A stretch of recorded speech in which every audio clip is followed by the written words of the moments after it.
Think! Mark, you'll outlast every fragile, insignificant being on this planet. Everyone and everything you know will be gone. What will you have after 500 years? You, Dad.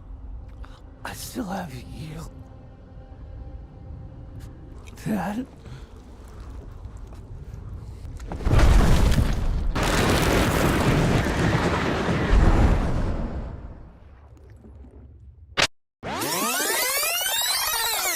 This scene from the finale of Invincible Season 1 is basically a panel-to-panel match of its comic counterparts. The dialogue, the location, how mangled our costumed hero looks, and how conflicted our ruthless villain appears as he flies off into space. It's all the same, and that's one thing that the animated format really gives the show the freedom to do. It reminds me a little of a few of the Batman animated movies, like for example Batman Year One, which is just a verbatim, word-for-word, image-for-image recreation of the Year One comic. They just added motion and voice acting. The thing is though, I don't see these Batman animated movies, especially something like Year One, as being perfect adaptations of the source material. It's not bad, but it just feels stilted and holds really zero entertainment value to anyone who's experienced the comic. I don't think people back in the early 2000s truly realized what we were getting with the Lord of the Rings or Harry Potter adaptations. Nowadays, it's pretty rare for movies or shows based on books to even be close to as good as what those were. Like, I'm convinced Percy Jackson and Artemis Fowl were movies made by people who had an ongoing bet on who could ruin people's childhood the most. And even Peter Jackson came back after The Lord of the Rings and made an 8-hour trilogy about a 300-page children's novel that nobody wanted. People were mad 20 or so years ago that characters like Tom Bombadil or Peeves never showed up in these movies, but the thing is, all of these different mediums have different strengths and weaknesses, which I actually talked about in that one video that nobody watched. But because of that, it's usually a good idea to take some creative liberties when making an adaptation so it can stand alone as entertaining by itself, sometimes in ways that the original never could have done, all while also making sure that fans of the original get what they want. I'm of the mindset that TV is usually a much better location for any type of adaptation than movies are, especially now that TV's production quality is getting to the point that it's at. And I think that as far as superheroes go, animated TV shows are the single best way to adapt comics. The movies are at their best when they make plenty of changes, but if you want to tell classic comic stories, I feel like you gotta do it through an animated series. So I guess it's not surprising that I think Invincible is, from the shows or movies or games that I've seen or played, the single best adaptation of anything ever. Picking the perfect medium is the first step in creating the perfect adaptation, but I think it goes a lot deeper than that.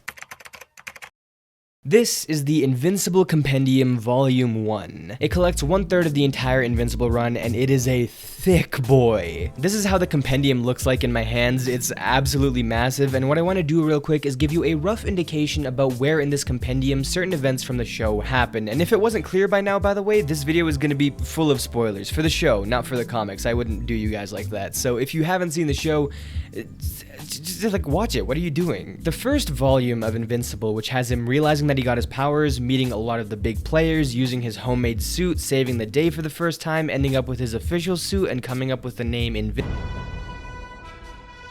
So essentially most of the same beats as the first episode of the show ends right here. Nolan's massacre of the Guardians of the Globe, however, the well-known stinger from that episode, is actually a few issues later. The final battle between Mark and his dad, which mirrors the season finale, is only a short way further right here, with that and the issue right after being the closing of season 1. But if you want to talk about the Martian storyline, the point that we see it get to in season 1 doesn't happen until after that big showdown. The robot storyline doesn't get to the moment where the Mauler twins clone robot and create Rudy until all the way over here, and D.A. Sinclair doesn't get discovered and cracked in the jaw until just over 500 pages after what became season 1's finale. The first season of the show splices up and inserts a lot of what happens in this compendium in a different order and uses it to stuff the time in between these two moments, because the showrunners realized that that type of rearrangement would be infinitely better for a TV show. If you're making a serialized or semi-serialized TV series, you usually have to have have 3 layers of story: the overarching story arc for the entire show, the individual season arcs, and the individual episode arcs. With the season arcs, you usually want to focus on maybe one villain or one big problem that the characters are trying to solve, or one MacGuffin that's being worked towards. And of course, episodically or over the course of a few episodes, you can introduce smaller issues or roadblocks or what have you, but if it's difficult for the audience to pin down a certain season's arc or small set of arcs, then you have a problem. The season finale can leave lingering questions or give us a cliffhanger, but you need to make major aspects of the storyline feel complete. Comics usually don't have the same long breaks in between certain issues or the same concept of seasons, so you don't necessarily have to abide by that. You can layer your plot lines more asymmetrically. In the comics, it's okay if issue 12 is a climactic battle which has effects that ripple out throughout the next very long stretch of the book, and you only introduced the major problem like 5 issues ago. You can do that no problem, but in TV, that's gotta be a full season arc. Anything less and it's not earned, and it forces the creators to try and raise the stakes and juggle even more of the source material's massive plotline in the next few episodes, and it just gets all muddy and unclear. Imagine if the whole Nolan fight happened in episode 5 and the next few episodes were just us watching the seeds of something else grow. It wouldn't be a very satisfying overall experience. The Invincible comics pretty early on started introducing storylines that would make cameo appearances here and there until they finally got their moment to shine in an issue or two, and those issues would wind up wrapping up at least one chapter of that story. For example, D.A. Sinclair's Reanimatrons first appear in issue number 6, whereas the moment where he captures William and gets hit with a nasty backhand is in issue number 37, which means this story arc that we saw take place entirely in one episode of the show actually unfolded slowly and sporadically over the course of about 670 pages in the comics. The show kind of picks up these pieces and turns it into a single all-in-one solo adventure that makes this show semi-serialized. There are definitely episodes here that you could watch with basically no prior knowledge, and that's absolutely fine. The Martian storyline entirely takes place after Omni-Man leaves the planet in the comics, but in the show they just give a reason for why Omni-Man is indisposed at the time, and they say, okay Mark, you just go on this adventure now. And all that is tweaking the chronology of the source material just a tiny bit so they could structure the story differently. Create a season of TV with a looming presence and mystery and a culmination of events at the very end, and have enough story in the middle for the show to not drag its feet. It would have been really easy to just stretch out the moments in between what happens in the first 12 issues and end up with a poorly paced show, but instead they reformatted and rearranged elements from all over the place and created an alternate timeline of events. This helped a lot with being more invested in certain characters too. A lot of the characters are neglected for a while in the comics and they have their arcs and moments to shine later on, but here it feels more like an ensemble cast where while Mark is still the main focus, the supporting characters aren't just twiddling their thumbs until it's their turn for a backstory or a plot or a change of hearts. It happens in a completely different order so we can expand the world out faster. Cecil in the comics doesn't really appear in a significant way until after Omni-Man leaves, but here they let him work with Mark earlier, show off his personality and priorities as the season progresses, use him really effectively in the final battle, and turn him into one of the most interesting characters in the show. He's great in the comics too, but he only gets a chance to be that after that major moment. This way he feels more ingrained in the world from the start, and his guilt over what happened with Omni-Man is way more believable. And speaking of his role in the final battle, by the way, I think that final episode is a perfect example of the next thing I wanted to mention.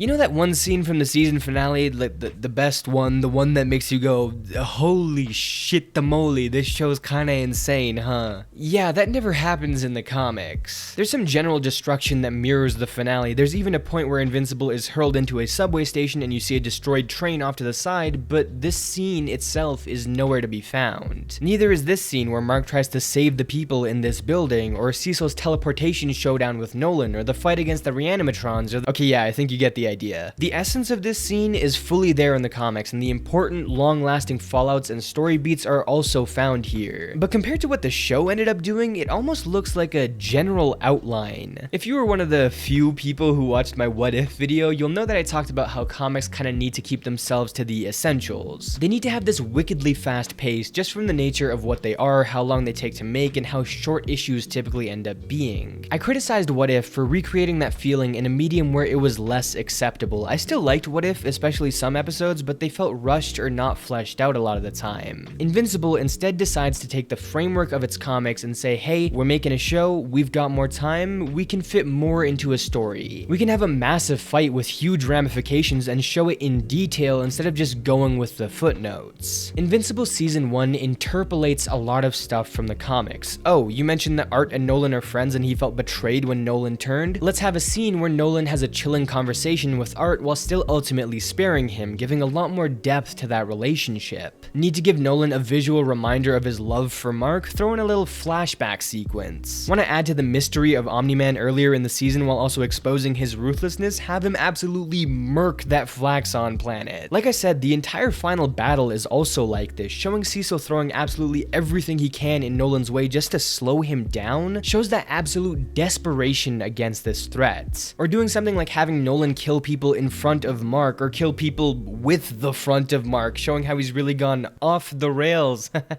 I hate myself. It really accents a lot of the emotions that would come along with a situation like this, which the comics just don't have the luxury of pulling off. It's key that the show doesn't really bring anything into play that never existed in the source material. There's no out of left field storylines or shocking twists that weren't present originally. There's a lot of extra content here, but it's all just strengthening the ideas and emotional resonance of the original story. This show follows some carefully laid out guidelines and fills in the gaps with stuff that really suits its new medium, and I think that's a really tough thing to pull off. It certainly helps that Robert Kirkman, the writer of the comics, is also involved in the show, because then the chances are you don't lose your way while you're adding things in. But in the end, the show also knows when to let the comics speak for themselves. The shot of Omni-Man leaving the planet after beating Mark to a pulp, as well as the dialogue preceding that moment, is, like I mentioned, an exact recreation of the comics. So is Nolan's explanation of Viltrum, word for word, same thing. So are Mark's interactions with Alan, both the initial fight and Alan's return in the end. The comics had some great writing and some great art, and it would have been a real shame to lose too much of that. Although the show certainly adds heaps of dialogue, creates extra scenes like we just talked about now, and changes the pacing and order of events like we talked about in that first section, it also knows when to let the original work do the talking. Unlike Batman Year One though, the example I brought up in the beginning, this doesn't feel like it's doing the minimal amount of work possible. Instead, Invincible tethers itself to the comics while still allowing itself to roam freely as a show. These scenes feel like an homage or an upholding of the original work more than they feel like straight rips, because there's just so much extra going on around those scenes. There's not any one thing that Invincible does to make itself a great adaptation, or dare I say, a perfect adaptation. It's in the balance of all three of these sections, rearranging, interpolating, and matching, where we see how this show succeeded in remaining the purest form of itself in an all-new medium. And that also gives an insight as to why adaptations are so hard in the first place. The balance that this show found is personalized to this comic and to this show. The exact same levels of each of these three components for some other book or game or comic adaptation probably wouldn't result in the same winning formula, but I think that fact has gotten lost on the people who adapt popular fiction nowadays, and it's just turned into let's copy blank. Let's make this thing a boring copy of the original. Let's make this thing completely different from the original to gain new fans. You swing too far in any direction and you either lose the magic or you bleed the magic dry. And I think in this age of horrendous adaptations, we should be grateful to Invincible for doing what it did. And we should pray that at least a few people from the industry were paying some attention.